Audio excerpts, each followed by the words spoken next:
Thanks again to listener Victoria Villarreal. She told me her favorite episode so far was about the nonprofit push for girls in engineering from back in December 2016. So go check out Victoria's recommendation. She pledged to the show at the engineer level at patreon.com/Pius Labs. And if you pledge too today, you can hear me do an original rap about engineering, freshly produced during South by Southwest. More on that later. Now, on to the show. It's March 20th, 2017, and this is the K-12 Engineering Education Podcast.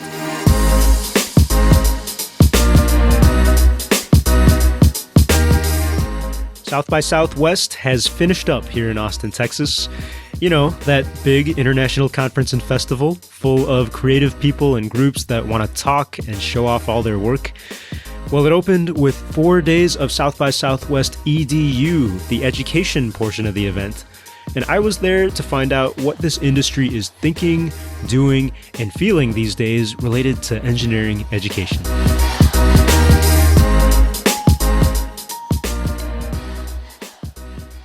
I'm Pius Wong. I'm an engineer who now works in educational technology, and one reason I came to South by Southwest this year was to learn as much as possible about what's new in the field. And I am recording in the South by Southwest EDU playground Wednesday afternoon, and there is a presentation going on with a guy holding twine and nails, and they're doing some kind of big old hands-on project. This conference is big. Too much to cover in one episode. So this first episode on South by Southwest is focused on new technology products and programs for engineering education. There will be another episode on equity and politics in education, which was an enormous, unignorable theme this year, which might get pretty dicey when I produce it. So thanks for giving me more time to prepare that one. First, we'll cover the shiny new toys at South by Southwest.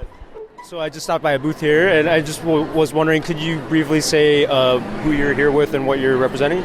Sure. So I work for WE, which is Computer science, or CS, of course, was a big deal at South by this year. One group that offered something new in that space was WE, spelled W-E. It's a Toronto-based charity and social enterprise that's worked with the College Board to integrate the Advanced Placement Computer Science A curriculum with service learning. Yeah, so it's definitely for students. So these are the courses that teachers would normally be teaching. We've added in these service teaching modules that are new as of last year, written by AP teachers themselves, very well integrated into the existing content that teachers would normally be teaching. So it's not really any additional work. It just adds that service component that really enriches the course for students and gives them that kind of leg up when applying to universities and applying for jobs. That sounds really interesting to me. I'm an engineer, I'm pro coding and all that stuff, but I've never heard of service learning in AP Computer Science A. So if I wanted to know more about it, how would I find out like what that actually looks like? Yeah, so if you go onto the College Board website, so that would just be www.collegeboard.org/APWE. We have descriptions of all of the courses and how service is kind of integrated into each one. So for example, with computer science, we're hearing a lot from our pilot teachers in that course about certain projects like a lot of app design for use in certain social issues. So for example, we've heard of one student who wanted to design an app to support students with anxiety problems. So you could plug into your app and it would explain how to help them when they're having a panic attack or something like that. So a lot of it is very directly related to the coding and app design kind of side of it. But yeah, we've heard some really interesting ideas so far. Cool. So they can go to that website and look up the sample curriculum and see if it's right for them. Yeah, exactly. All right. Awesome. Thank you so much. No problem. What's your name? Your first name? Alexandra. Thank you, Alexandra. Appreciate it.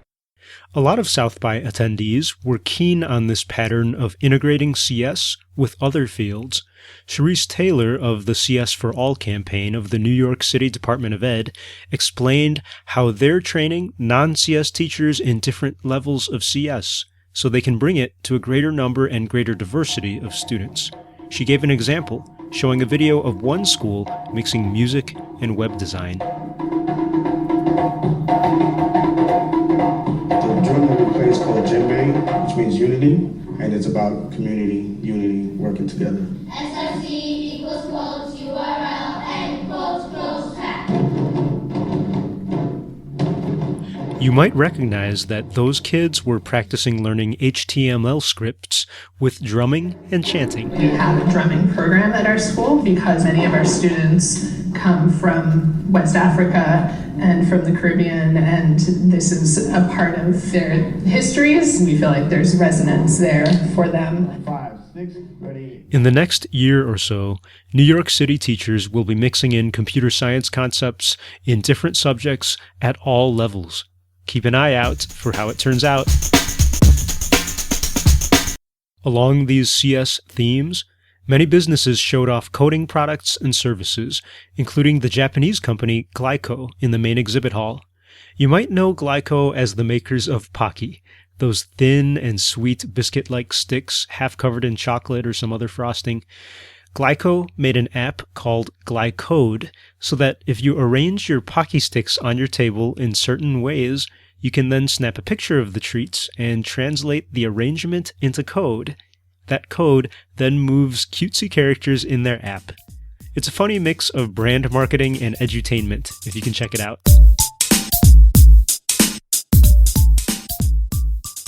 In the quieter upper floors of the convention center, another booth displayed a comparable product that teaches code to kids. Sure. My name is Jacob Hanchar. I'm the CEO and one of the largest investors in Digital Dream Labs. I'm presenting Puzzlets, showing everyone at South by Southwest our first game, which is Cork the Volcano Teaches Coding K through 2.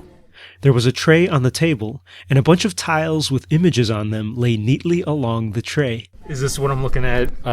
Is this right here what it is? Or? Right, and we call that the Play Tray, and the Play Tray syncs via Bluetooth to an iPad or any other connected device, Samsung, etc.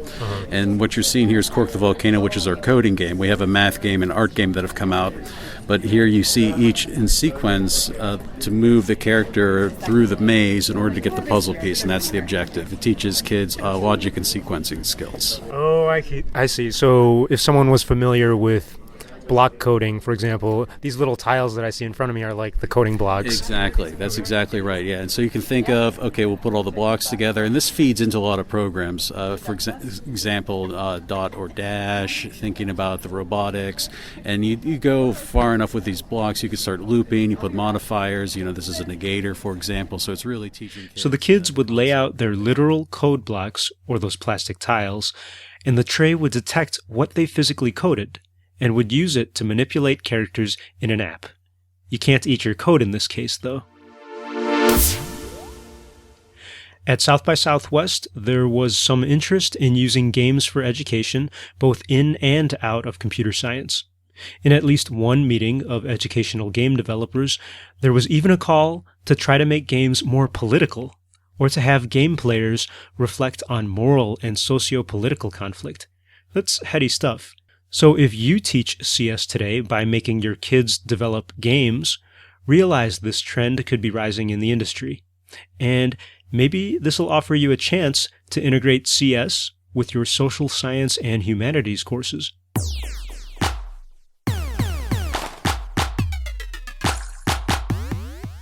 On the non-political gaming side of things, I played around with Kahoot, a system that's meant for teachers to build quiz show-style games for their classrooms. You'd go, so say you're the teacher or whoever's hosting the game, they play it on the big screen. I'm the student or player. I'd go to kahoot.it. All I need is an internet connection and a device. Enter the game pin. The Kahoot team demoed the system for me as if I were in a geography class. And all we're going to do is answer the questions as they come up on the screen. But the whole point is that you can see the questions and answers on the big screen, but on the individual devices you see the corresponding tiles, these ones that are here. I see, and they choose their Exactly, answer. and Okay. the meaning behind that, it's been designed in that way so that you're not looking down, you're looking up. Oh, okay. So I if see. you watch students and people playing Kahoot, they're always engaged and looking up and around them because they're not playing on their own devices individually, It's a social experience. Cool.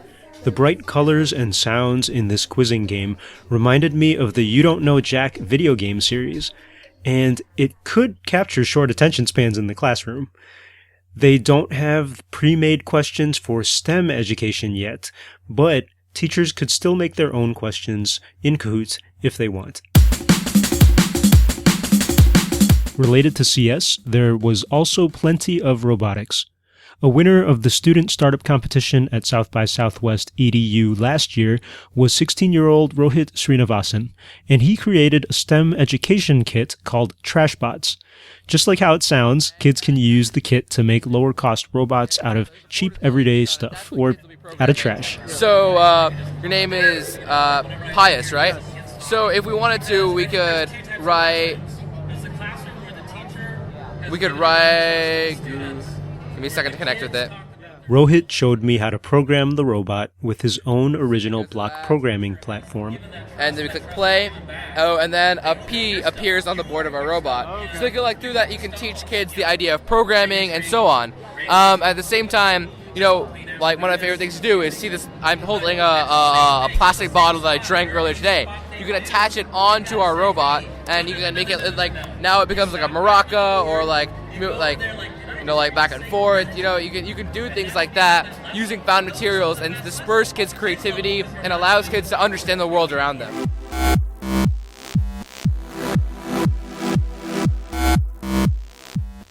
Down the exhibit hall, a less kinetic robot was sitting there, with rows of little green plants inside its clear-walled chamber. We have created the Polybot, which is a hydroponic plant growing machine for the classroom. So we're growing plants in water instead of soil, and we pair that with a hands-on science curriculum for students in grades K through 8th grade. K through 8, awesome. And I am looking at something right now. Could you describe it for people who can't see it? Sure. So the Polybot is like this big acrylic box, and what it does is it controls your own little environment. So you can set the temperature, you can set the lights, and that allows you to create so many different worlds inside this little box here. So you could simulate the climate of the Andes Mountains and grow quinoa in here, or you could simulate the desert and grow some cacti. So it's a really cool way to bring nature into the classroom and engage students in a really hands-on, immersive experience. Awesome, and I see that Arduino in the back. I guess students program that.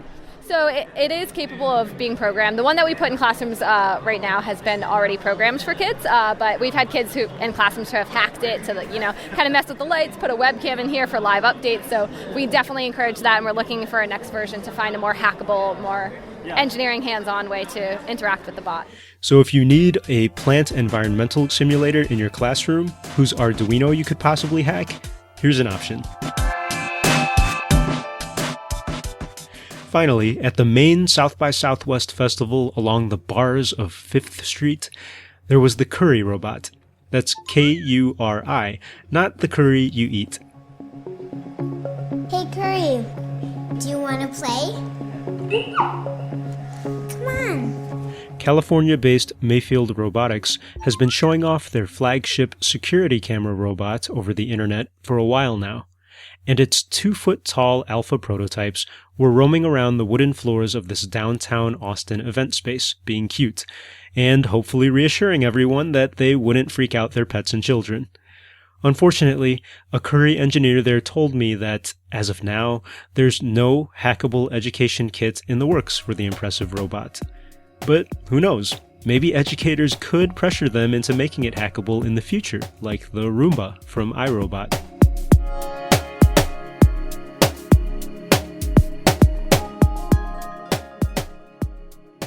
For more hands-on products, I visited the South by Southwest Playground, where one makerspace director set the mood there. My name is Cédric Blemelin. I'm from France, actually, but now I live in Odessa, Texas, and we just opened 6 weeks ago the Permanent Basin Fab Lab. What do you guys do over there? Well, a Fab Lab is all about making, so this place is all about empowering people to make things. And the motto is, we can make almost anything, so the question should be, what are you not making? In front of him was a digital piano with touch-sensitive real bananas as the keys. What are you not making? Really was a good question here. They believed in making for making's sake, which might fall in line more with tinkering and fun rather than engineering, but Cedric argues that this enhances education and engineering education too. If teachers are looking for projects more geared toward mechanical engineering, they could check out the booth around the corner. My name is Bo Trafiro. I started Open Source Skateboards, and Open Source Skateboards is basically a way we bring skateboard building into the classroom and combine that with engineering, applied mathematics, technology, and art. And so, Bo, I see you've got a lot of example things here. What am I looking at for people who can't see? Yeah, so we've got a couple different things here. On my right, your left, we have this vacuum bag, which shows basically the process that we use for students to make their own custom boards. This is like our main program. This is typically run as a summer or an after-school program, and students are literally building their boards from start to finish from scratch. So they're designing, they're creating a CAD model, they are making the foam mold themselves, they are laminating the board, they're cutting it out, and they're finishing it with their own custom artwork. On your right side here, we have a computer which shows on our website, this is a free open source program. It's a skateboard 3D modeling program. You can go on and just... Bo explained that he's a mechanical engineer and skateboarder himself. So based on his interests, he started selling kits and providing curriculum. And this basically has everything an instructor would need to run a program. And it's actually not that complicated. It's really a student-run project. I mean, it's about the students doing stuff themselves. Right. But we just provide, the lesson plans, time estimates, as well as reference materials like guides, checklists, and video tutorials online. Cool. The Panaform booth was exhibiting a tool for anyone getting introduced to creating worlds for virtual reality or VR. My name is Pius and I'm from the Panaform team at North Carolina State University College of Design. We are really excited about getting people to create for VR rather than just be consumers of VR. But the state of things in VR right now is such that the barrier of entry to get into creating for VR is really high. You might need to learn a programming language, or you might need to learn a fancy tool, some fancy 3D modeling tool, but kids might not be willing to do that, or they might not have the resources to do that. So what we are building at Panaform is essentially a tool that can take a sketch that anybody can create. We are providing all the resources for people to help make those sketches, and you just upload that sketch to our website and it'll wrap it around you. So kids can go from viewing sketches in front of them to being inside their sketches. Pius demoed the technology for me, and when I put on the VR headset, I could see inside a crayon world sketched by someone else. I was surrounded by a green alligator. You just need our grids, which are free on our website. You need our tool, which is free to use. But you need a cardboard viewer, which is around $15 to $20. There are some for $5. So it's a really, really low-cost entry into the world of creating for VR rather than just viewing VR movies or playing VR games. Kids can create their own VR environment. As you might guess, a lot of complex geometry and math is folded into this VR tool. And I could see applications to the university level down to elementary. However, no curriculum seems to be available with Panaform yet, and educators who don't have time to play with this too much themselves may have to sit tight for more guidance on how to use this to teach.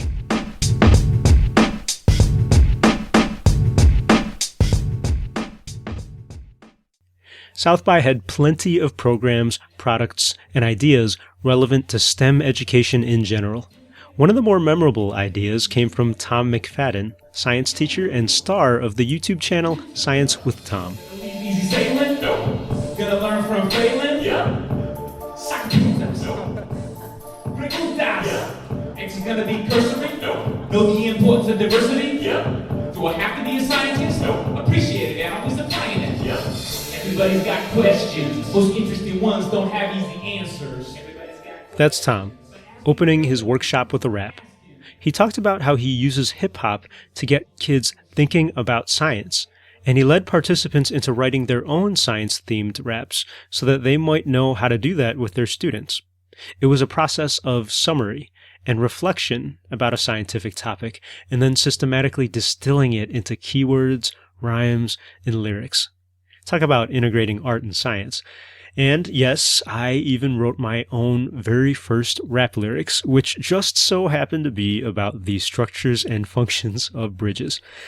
Later that night, some colleagues at the bar pressured me to perform. All right, whatever. I'm just going to go with it. I'm bad at beatboxing. These bridge loads heavy, holding 100 Chevys, doing it with concrete and metal geometry. Strong enough for cyclic loads, survive 50 years to stay up to code. Yes. No, peer pressure. They made me. Sadly, the full rap isn't here. If you want to hear the full version, you can find it on this podcast's Patreon site if you donate, www.patreon.com/Pius Labs. Let me tell you, you've got to try writing and performing a nerd rap at least once if you haven't. It's kind of awesome. One startup at South by Southwest saw a need for tools to streamline project-based learning in the classroom, which is very relevant for STEM these days. Yeah, my name is Winesh Kanan, and our company is called OmniPointment. We help students and teachers have better group projects. So we've built a web platform that helps students with finding time to work together and giving their teammates constructive feedback, which are two of the biggest problems we've seen kill student teams. And we also provide metrics to professors so that they can intervene in teams that are struggling before it's too late. Are you looking to expand to K-12 level or other groups? Yeah, super interested in K-12. One thing for our team that really interests us is when students' perceptions about teamwork form, because a lot of college students default to a greedy strategy of let's split up all of the component tasks, everyone work on your own, and fuse it the night before the presentation, which over and over and over again, anecdotally, I see producing really bad outcomes. The students don't seem to learn anything about communication or teamwork, and we're really interested in the high school level because I think K through 12, if those students work in genuine group projects where you're doing real collaborative activities like brainstorming together, critiquing each other's idea, co-teaching, co-learning, we would have much better team outcomes at the college and even professional level. Vinesh's product, OmniPointment, has mostly been used in colleges so far, but it'll be interesting to see if tools like this could help in K-12 STEM projects, if students have to work more independently and are giving constant peer reviews of each other. In the South by Southwest EDU exhibit hall, there was Project Paradigm, a national project-based STEM competition for youth. My name is Blessing Rowland. I'm a student ambassador for Project Paradigm, and we're a private foundation. We're nonprofit, and we give up to $250,000 to students and teachers every year. And this promotes project-based learning in the classroom, innovating, thinking, coming up with ideas, especially for this year's challenge, which is to find ways to reduce waste. They can come up with inventions. They can, for engineering teachers, web tech, they can make websites. They can make flyers and posters and stuff. They can do scientific research for, them science classes. They can do community service projects, which can have the community service. And what they have to do is they submit their ideas on our website. And we also have lesson plans for the teachers to use to show the kids. And we also have videos that are led by teen inventors who have invented before. And so the kids know that, there are people who have done it before. There's a way to win. There's a way to, actually do it. And then the top 100 teams win cash prizes. This year, the Project Paradigm Challenge theme is waste reduction, and the deadline for entries is May 1st. STEM summer camps and after-school programs were also very abundant at South by. The rep for Explo talked about their programs for STEM education, while I was cutting up some cardboard for an activity they were doing. Oh my God, teachers, we love you so much! No, real talk. Mostly we love the students, but I guess we love you too. Real talk. Yes. Explo is an educational non-profit. It's been around for over 40 years, founded on the basis of MIT's IAP, or Independent Activities Program, wherein you just explore. You explore things outside of your major, and you get to learn things just by learning through exploration.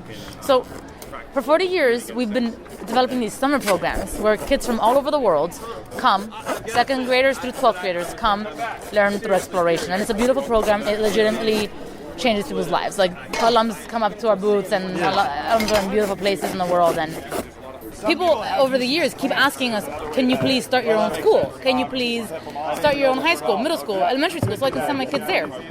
And we're saying, we'd love to, but instead, here's what we're going to do. We just started Explo Studio.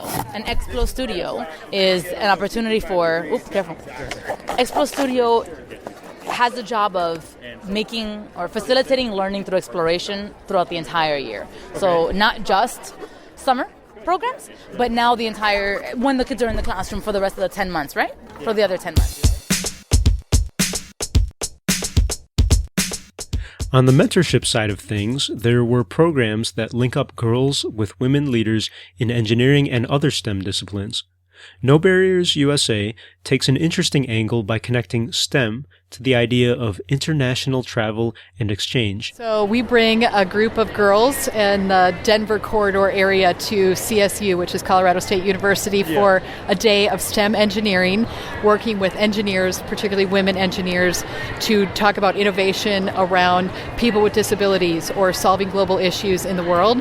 Spend a whole day doing that, and then we take them to Lake Tahoe, California in June for a 4-day summit where they get to present their ideas and share with other girls from around the world. Oh, wow. And are they like, they're being creative and they're designing things at this? Yep, they designed things for our Innovation Village, which is a place where girls get to kind of come together, think about a global issue, solve for the problem, and then create an experience or a product or a service that actually tries to solve for that. Then EdTech has a more sustained mentorship program in cities across the country. I spoke with a rep for the Austin branch. EdTech is, Austin is part of a national organization that's focused on training and keeping women in technology. And we sponsor a year-long high school program. We take a class of 100 girls, have a 2-day kickoff workshop in November, exposing them to different technology concepts, the types of jobs in technology, and then once a month from then to the end of school, there's a 1-day workshop with a different technology company in Austin, such as IBM, HomeAway, CDK, where they get to look inside that company, see what they do, see the types of jobs available, and learn something about the technology that company produces. Very cool. And if someone wants to know more about how a teacher wants to know how to get involved, how would they do that? You could go to chictech.org. chictechatx.org would get you to the Austin site, and then chictech.org will get you to the overall national organization. Thank you so much. Appreciate it.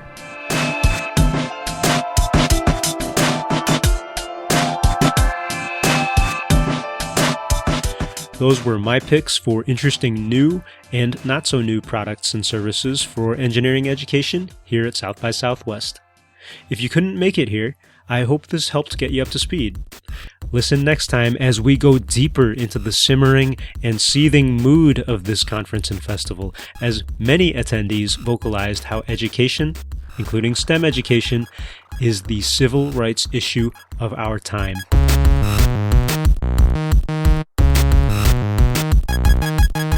Links to the resources mentioned in this episode are in the show notes and at the podcast website k12engineering.net. Episode transcripts are also there. Please subscribe to this podcast on your favorite podcast player, share it with your friends, and follow the show on Facebook and Twitter. Thank you for listening, and I hope you join me next time. Our closing music is from Late for School by Bleeptor under a Creative Commons Attribution License. The K-12 Engineering Education Podcast is a production of Pius Labs, and you can support Pius Labs at patreon.com/Pius Labs.